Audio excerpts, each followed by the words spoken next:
I'm Jenny-Jaymes and my sidekick, Christian Cano, partner in crime, is coming up next.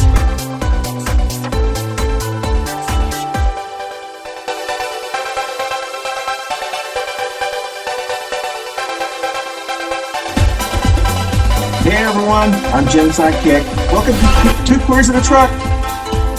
Hi y'all. See you soon.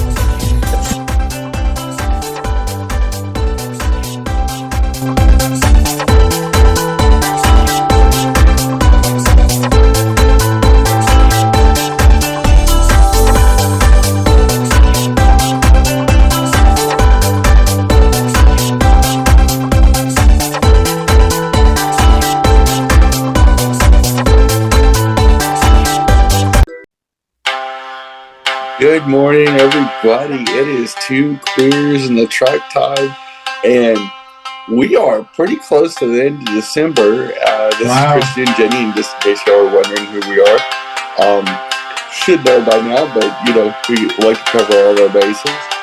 And it's also December 25th. Woohoo! And for those that do celebrate, the Christmas season, and not all of us have to. And I'm not a big fan of Christmas myself, but I know many of our listeners, and I know that Christian and his family do love the holidays and do love the Christmas spirit. And for you guys, we're doing this show, and not my happiest time of the year, but we'll motor through it. And anyway, I appreciate you guys listening throughout all the years and all that. This just brings a lot of emotion to the table. I've had a lot of loss in my life, and this time of year, the ghosts walk among me a little bit more than the rest of the year. And probably just give me a little grace today. So, you may hear a little bit more emotion out of my voice. And I do apologize because it's probably harder to follow me. But we're going to go to more positive things. But if you do hear it, now you know why. So one of the things that I really want to talk about was how Pete Buttigieg just stepped up and talked about how Sarah McBride handled all the onslaught of the Nancy Mace MTG just attack mode that they did on this incoming Congresswoman. And Secretary Pete, talked about just how masterful and how classy Sarah was. And you think about how young Sarah is, and Sarah is a very young woman. And to just have her, who she is, just blanketly attacked even before she takes the job. I mean, she's not even on a job yet, and this is how she's getting welcomed into an employment situation. And quite frankly, I don't know if I'd have handled it the same way. And I don't disagree with how Sarah handled it. And for y'all that maybe don't follow Sarah McBride, she is a congresswoman-elect from Delaware, Joe Biden's home state, and she's the first out trans woman to ever be elected to Congress. And, monumental historic accomplishment. And when she got elected, the sitting people of Congress on the Republican side chose to make her transgender status the number one target of her coming into the job, and made a real big deal about bathrooms. Again, we're going into this idiotic discussion about bathrooms. Well, we got a million other things that we could be worried about. This should have been settled a long time ago. This should have been settled when segregation ended. White bathrooms versus black bathrooms. This is just segregation, just rebooted. We just substituting transgender and cisgender with black and white. It's the same discussion. It's just as black people have been integrated into all facets of American life, and no harm was come of people. There wasn't any mass killings, black on white crimes in bathrooms. Nobody was clunked over the head at a water fountain. I don't remember reading in the history books that white people were killed at lunch counters after black folks were integrated to our society. That just the opposite happened. Diversity flourished in corporate America. The companies that embraced diversity first, proven fact in the 70s, 80s, grew the fastest. So the Fortune 500 companies, many of them that were at the bottom became Fortune 100 companies because of the diversity of thought, because diversity matters. How Christian and I grew up were two different ways. Why? Because we're two different ethnicities. We sometimes come to the same conclusion, but we may get there a different way. But that difference makes a difference. And what Sarah McBride will add to Congress is a transgender woman's perspective on everything. And as we've seen with other people in state legislatures all over the country, transgender candidates that become elected officials make a difference. We have a different life perspective than people that are cis. And because we're a minority of a minority, we see things, and there's things that have been done to us that are very unique to our existence. And people should embrace that and go, maybe that's not a bad thing. Maybe we're not, transgender people aren't like aliens or pod people from some science fiction movie. And maybe that's not such a bad thing. Just like integration and desegregation of America wasn't a bad thing. Elementary schools didn't burn down. Kids learned to love each other despite the physical differences. The great melting pot.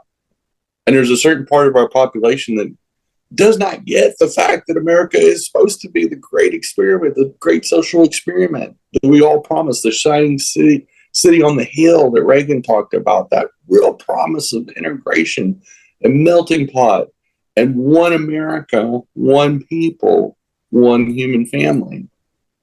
We talk about it, we sing about it, but we don't always practice it. And that's a shame. And maybe that subject's not as funny as it normally should be,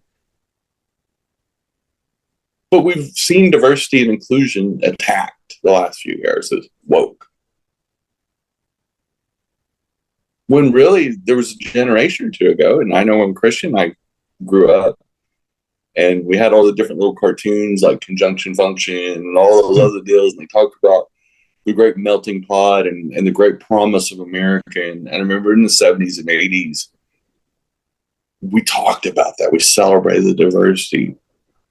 And for some reason in the 21st century, ever since 9/11, certain people of color, certain religions, certain deals have been under attack. If you're black or brown, or look a little bit less Anglo, the great caucasity of it all is it's driven by the oldest fears in the book. Differences. That person across the river that lives in that different cave, they fucking scare me because I'm stupid. I'm too stupid to process the fact that that person and me are the same people. We live under the same flag. We are both neighbors, and we both should be helping each other instead of throwing poop at each other like a bunch of monkeys in a fucking exhibit. We've allowed the trailer trash of our country have the loudest fucking voice because they're willing to be loud and they're willing to be classless. And this whole argument with Sarah McBride is a classless trailer trash bitch fit argument. And Nancy Mace and MTG are hillbilly white trash. They're the ultimate white trash. They probably even smell bad. MTG walks like a little man, a drunken little sailor, and has the IQ of a potted plant. She can't even pronounce indictment. She calls it indictment. And she's worried about where Sarah goes to the bathroom. Mind your own business, MTG. Just get off the steroids and get sober. And most of all, shut the fuck up. And is some of these people really need to learn how to be quiet. Some of these people, when they have an intrusive thought, oh my God, a trans woman's going to the bathroom. Trans woman went to the bathroom and you've never noticed it. And you never made it a big deal, except for when the microphones are on and the cameras are on. You've flown through enough airports. You've been through enough trailer parks. You probably lived in your trailer back in Georgia is probably right next to a trans woman. But you were too wine drunk and steroided up to notice. And it wasn't a big deal. Just like MTG wore masks in airports. She knew the TSA wouldn't put up with her bullshit. She only did it in Congress, and she only threw a bitch fit in Congress because, again, the cameras were rolling. This performative nature, and really, honestly, just a big old crate of fucking stupid. It's just stupid. It's not. There's not a redeeming value to acting stupid. Stupid is the stupid does. I mean, at some point we just got to call it stupid. It's the economy stupid. It's the bathroom stupid. And we got to make them answer for the stupidity that they say and constantly make fun of them.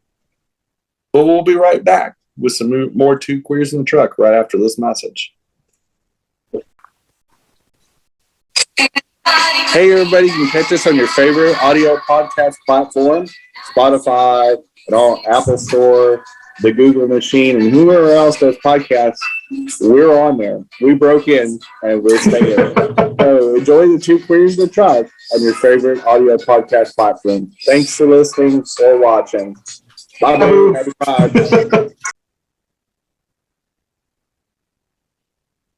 And it's just like, it's not as cute as the Bugs Bunny Roadrunner show when Wile E. Coyote constantly falls down the cliffs, gets blown up by his own cannons, gets in his own little traps.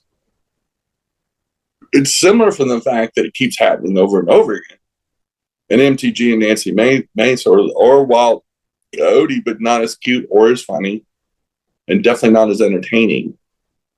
They're in a job where they should be worrying about the job, the functionality, passing a budget, electing the speaker, which they can't seem to do one time. And most of all, we got a lot of things to tackle in 2025. And that's just, it's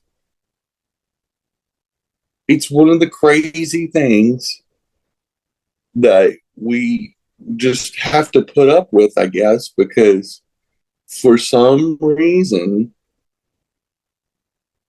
we continue to allow non-educated voices. And speaking of non-educated voices, RFK Jr., the most existential threat to human safety and health that we've ever had in this country, is, and get this, despite the HIV pandemic of the 80s and 90s and all the death that came with it, RFK Jr. does not believe HIV is real. Now, I don't know even how to address that other than he definitely was the dumbest of the Kennedys. And I mean, the Kennedy family in general is pretty smart. I mean, they've done some dumb things, Chappaquiddick, things like that. But I'm going to tell you, I don't know what happened to this dude's brain. But the fact that there's so many childhood in viruses that don't exist anymore because of vaccines. And for us that lived through the 70s and 80s, we know what HIV is. We saw it. We got a front row seat for it. Christian and I came of age during the height of that pandemic when you got it and then you were dead the next week type dealio. It wasn't you get a lifetime of maintenance medication, you just live with it, and you get to the point where you can't even, it's not even detectable like it is now. It was a death sentence. They looked at you and said, go home, get your affairs in order, and probably going to end up spending the rest of your life in the hospital for the next few weeks, is we try to find a way to keep you alive. And then you just waste away in a hospital and everybody watches you just basically your body just implode. And that's what HIV did in the 80s and early 90s. It was up until Magic Johnson, we had not seen an American take on HIV. And he had to leave the country to go do it. He got, I don't know what, he went and got vampire's blood, or I don't know what kind of high dollar exotic treatment he got, but he whatever he found the cure to HIV, because he lives HIV free and has lived a long time and is still thriving. Even today, when other people were dying pretty quickly. And he even came back and played basketball for a while. So he came back as a pro level athlete. And for this moron, it's hard to even call him a Kennedy, because what a legacy buster, concerning his dad, who his dad and his uncle were, how historic they were. You know, he's the nephew of a former president and a popular attorney general that did a lot for civil rights in the 1960s, that ran for president until he was assassinated.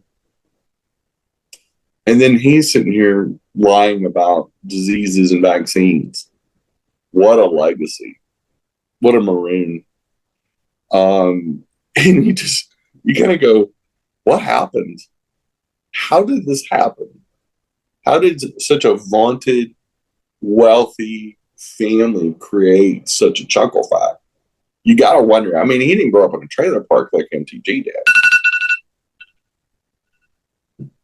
He operates like white trash.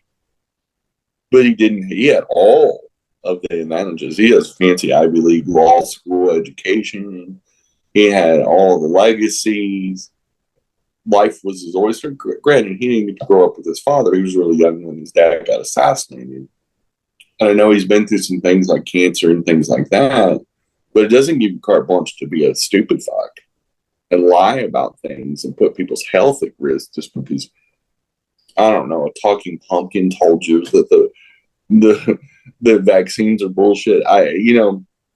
There's millions and millions of data points that prove you wrong worldwide. It's not even arguable the vaccines work and are effective.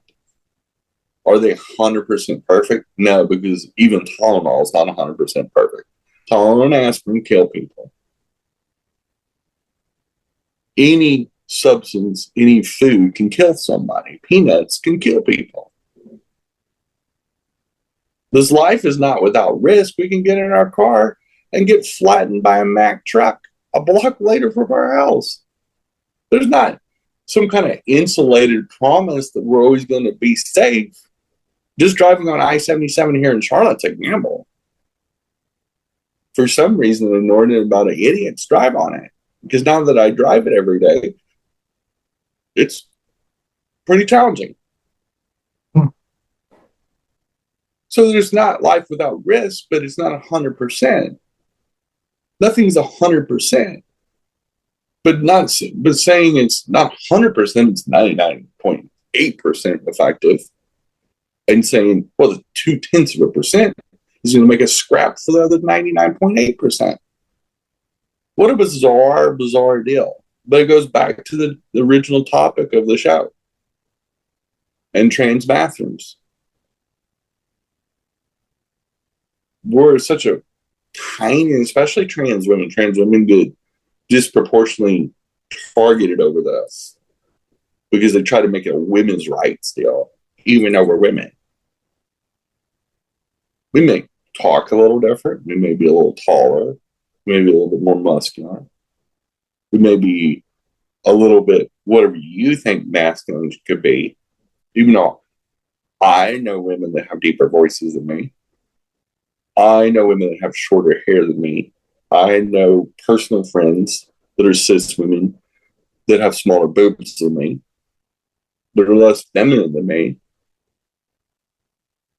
And for y'all that are listening to this audio recording, I'm wearing a pink ball cap backwards, a pink top, and a flowered overall outfit. I have a feminine face with long blonde hair trailing to the front, laying on top of my boobs. My boobs, folks, not pecs. I used to have pecs. I used to have a pretty muscular body. And now it's curvy, cute, and soft. I'm a big old marshmallow now. I'm about as much of a woman as anybody else is going to be. I live as Jenny. I work as Jenny. I run my career as Jenny. And I'm involved in politics as Jenny because that's who I am.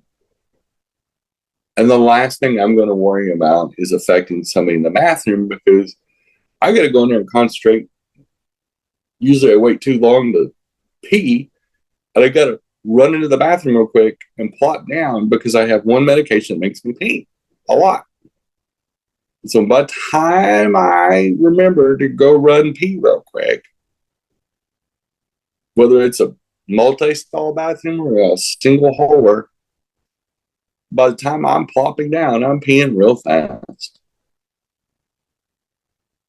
And you know what? A lot of women do that because a lot of us do struggle with bladder things. That's part of being a woman, and it's part of my struggle too. The last thing I'm going to worry about is hurting somebody in the bathroom. Why? Because outside of the bathroom, I don't sit around and go, who am I going to beat the shit out of today? Because I'm trans.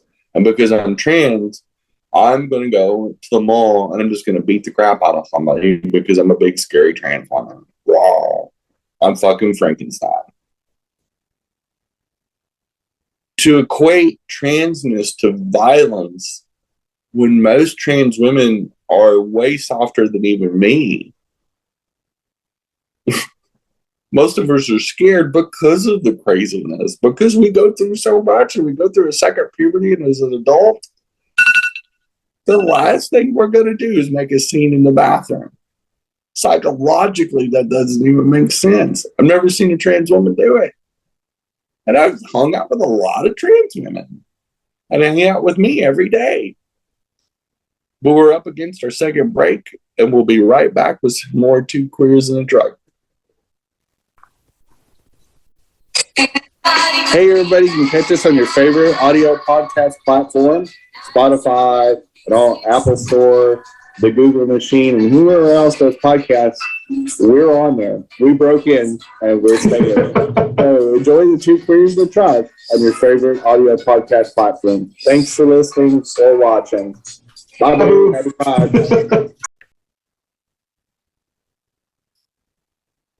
And so one of the reasons I wanted to bring up this subject again was it's just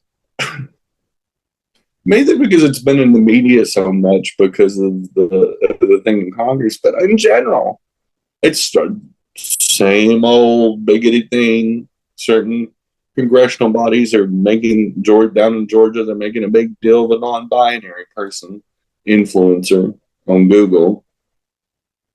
And just, it's really getting to the point that we have to talk about it, but also make fun of it. We got to shame them, or not necessarily shame them because they don't have any shame. People like MTG are never going to improve no matter how much you shame. They're going to probably go to the grave just as stupid as they are now. You can't shame them into being smart or make good choices or say smart things.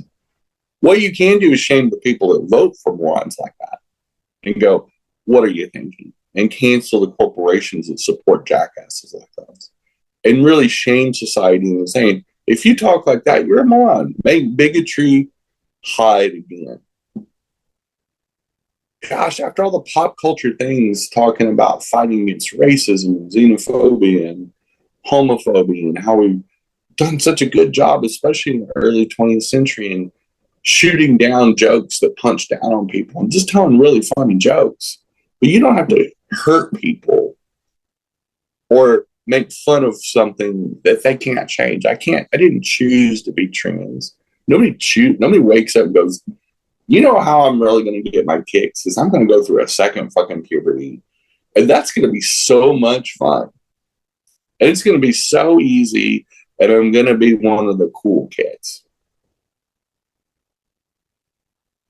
The reason why coming out, no matter whether it's gay, lesbian, trans, whatever, is it's scary as fuck because people are cruel to LGBT people. They treat us different. The moment they find out you're gay or trans or whatever, and they're not, you wonder in the back of your head, are they a bigot? Are we going to see the bigoted side of them? Is the shoe going to drop? Are they going to treat me bad? Is this coworker going to try to get me fired? Is this pastor going to say something lawful, like I'm going to go to hell? Is this person going to want to be around me and be my friend if I'm trans or gay? Straight people and cis people don't ever have to think about that because somehow we've normalized that, but we haven't normalized that you should be able to love who you love, or you should be able to transition if you want to because it's not hurting anybody. My transition does not affect your gender or how you think about yourself. And if it does, that's a you problem. It's not a me problem. You definitely need therapy or you need Jesus. I don't know which. You need to figure it out because I'm not stopping being me, nor should anybody else stop being themselves. And there's some things we can't change, like our skin tone. Somebody that's a person of color cannot change that, nor should they have to. They should be proud of who they are. And for all you Christians out there, which I'm not, but for all you Christians, I've had several pastors say God doesn't make junk. And if your sky daddy is all powerful, remember he made the queers too. He made black folks. He made brown folks. He made El Salvador. So if you're going to be scared of every person that traipses from El Salvador to here and what does that 1,000-mile walk or however far it is, or they float from Vietnam on a rickety raft, maybe give them a little grace. Maybe not. I don't know. You know, Elon Musk came on a raft, private jet, probably named Raft, born with a silver foot in his mouth. But he also came across the southern border too, illegally. Elon Musk is an illegal. That the only reason he got a free pass was daddy's money. Apartheid money with that. And that's why Elon Musk is a fuckface and an overall idiot. And that maybe we shouldn't worship or allow someone to be worth $360 billion, a third of $1 trillion. Nobody should be that wealthy. He should be paying everybody $75,000 to $100,000 a year because he'd still have money left over. He'd still turn a profit. Everybody in his companies should be making way, way above the wage. Because if he can accumulate that much wealth, he's doing it at the expense of his employees and Americans, which makes him even a bigger piece of shit. He's not a good guy. These billionaires, you look at the Walmart trust fund babies, they're all worth tens of billions of dollars each. But when you hire on as a frontline employee of Walmart, they also give you an application to go on food stamps, an assistance program. That's stealing money because they want to rob from the employees. They artificially keep wages down when so many other companies are choosing in retail to start people at $15 to $16 to $18 to $20 an hour, and Walmart's still trying to keep them at $7.25, which just blows me away. It's mind-boggling, actually. and probably a little problematic. And if Republicans really don't want people to be on public assistance, then raise the minimum wage to $20 an hour, like the rest of the Western world and the wealthy countries do. There's no country in Europe that has a minimum wage below the equivalent to $20 to $22 an hour and full benefits. Family leave, the whole 9 yards. Companies can afford it because if we have people worth $50, $100, $300 billion and trillion-dollar corporations, they're stealing from somebody. The largest wealth transfer and government handout in American history happened during Trump.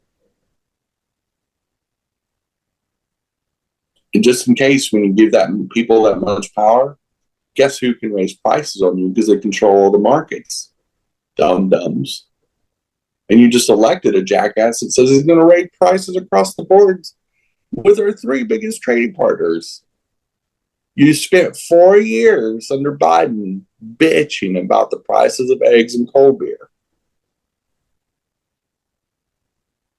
And then you have a guy that's going to raise your prices a minimum of 50% across the board.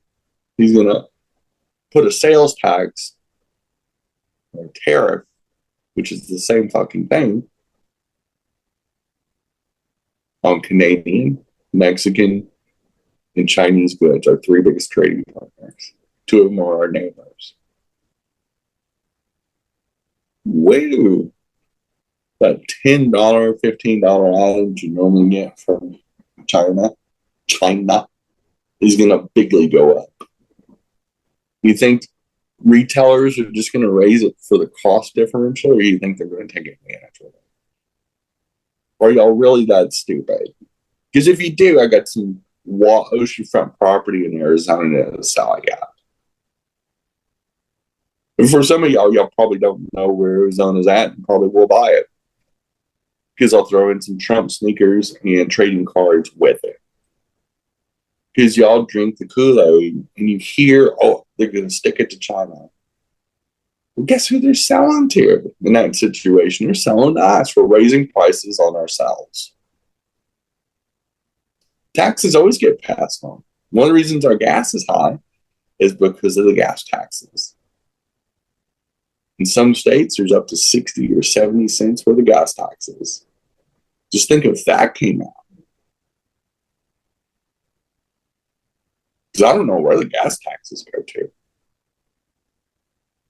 But every time you pump, you're probably about a fourth or a fifth of what you pay at the pump goes to a government, goes to socialism. So if you want to bitch about entitlement programs that most of y'all are on, because usually the people that bitch are the ones that are actually on the programs, as is the who farted kid scenario where the guilty scream the loudest. You welfare queens in the trailer parks that voted Republican, prepare to pay more for your eggs. Because we get tons of agricultural products from you guys in Mexico. And that great popping noise, that is y'all's heads dislodging from your asses as you go to the grocery store in 2025 and pay double for certain items, like a lot, as we deport all of our agricultural labor. And we have to pay more to get white people to do it. Good job with that. Good luck.